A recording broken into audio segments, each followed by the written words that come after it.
Iya, sebentar. Oh Assalamualaikum. iya, silahkan masuk Bu. Silahkan duduk Ya, deh. Saya tutup pintunya untuk privasinya.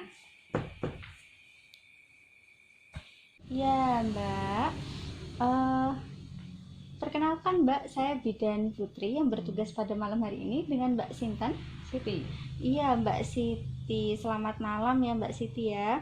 Oke, Mbak Siti ini benar ya keluarganya Bapak Budi Santoso? Iya, Iya, Mbak Siti. Sebelumnya ini mau ditemani keluarga atau sendiri? sendiri. Oke, sendiri nggih. Mau nanya nih sejauh ini bagaimana hubungan Mbak Siti dengan keluarga khususnya dengan Bapak Budi? Baik, Baik nggih. Berarti ini Mbak Siti anaknya atau anaknya. oh iya anaknya. Nggih. Untuk biasanya untuk pengobatan sehari-hari yang Bapak Budi lakukan ini biasanya itu yang selalu menemani Mbak Siti atau istrinya Pak Budi? Mbak Siti ya. Siti. Oke, jadinya maksudnya tahu ya selama ini Bapak Budi itu periksanya di mana, terus nanti dia itu dikasih resep obatnya apa aja dan didiagnosis apa gitu tahu nggak ya? Baik, sebelumnya ini nanti saya akan menjelaskan ya untuk tadi Pak Budinya tadi sudah dilakukan pemeriksaan, terus nanti saya akan menjelaskan untuk diagnosis yang dialami oleh Bapak Budi ya.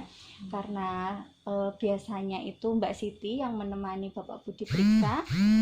Mbak Siti tahu nggak kalau semisal Bapak Budi ini mempunyai riwayat gula tinggi ya, gula tinggi, diabetes ya. Jadi untuk saat ini Bapak Budi itu mengalami gagal ginjal. Seperti itu. Kenapa?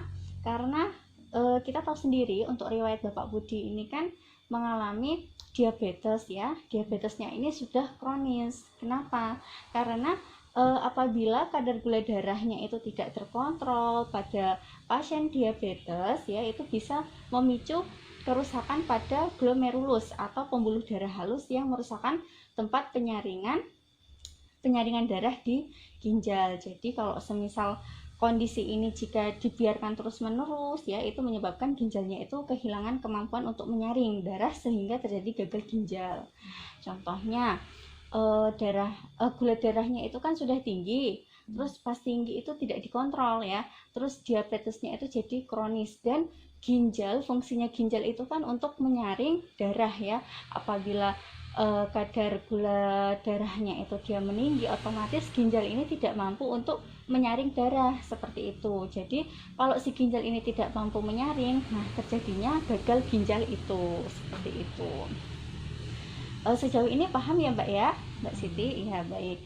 Nah, jadi untuk saat ini Mbak Siti jangan sedih ya, dan jangan berkecil hati. Ini nanti masih ada ya, masih bisa untuk pengobatannya. Apa tuh pengobatannya? Yakni terapi obat untuk mencegah komplikasi. Salah satunya nanti untuk mencegah darah tinggi, terus juga untuk menurunkan diabetesnya atau gula darahnya seperti itu.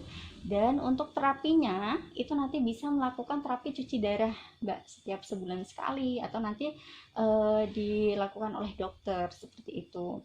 Dan biasanya itu kalau semisal gagal ginjalnya itu sudah parah, itu biasanya akan melakukan transplantasi ginjal.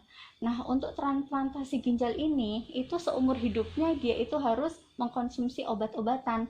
Karena apa? Karena ginjalnya ini kan dia diambil ginjal baru. Jadi dia itu harus minum obat terus-menerus agar apa? Agar tubuhnya itu merespon organ baru yang masuk di tubuhnya seperti itu. Dan perubahan gaya hidup harus lebih sehat, khususnya untuk pasien gagal ginjal ini harus tidak sering mengkonsumsi garam seperti itu. Sejauh ini paham ya Mbak Siti ya? Paham. Jadi untuk selanjutnya nanti akan saya rujuk ya Mbak ya, karena untuk di sini kan cuma hanya bidan ya, dokternya ini belum dokter spesialis. Jadi nanti akan saya rujuk ke rumah sakit. Nah di rumah sakit itu nanti ada dokter spesialis dalam ya. Jadi nanti bisa yang menanganinya itu bisa oleh dokter ya, karena di sini juga alat juga tidak memadai, jadi nanti bisa dirujuk ke rumah sakit seperti itu. Bagaimana Mbak Ayu, ada yang ingin ditanyakan? Enggak. Ya, nggak apa-apa ya Mbak Ayu ya, jangan berkecil hati. Nanti kita pokoknya sebisa mungkin kita mengobati Pak Budi supaya bisa sehat kembali ya, seperti itu. Untuk di rumah nanti mohon kerjasamanya untuk makanannya harus lebih yang sehat lagi ya Mbak ya, seperti itu. Ada yang ditanyakan lagi Mbak Ayu, Mbak Siti? Tidak ya? Baik, saya akhiri ya untuk wawancara pada malam hari ini. Nanti akan saya berikan surat rujukannya ya Mbak ya. Nanti bisa langsung periksa ke rumah sakit ya, atau enggak ke dokter gitu. Terima kasih Mbak Ayu. Selamat malam.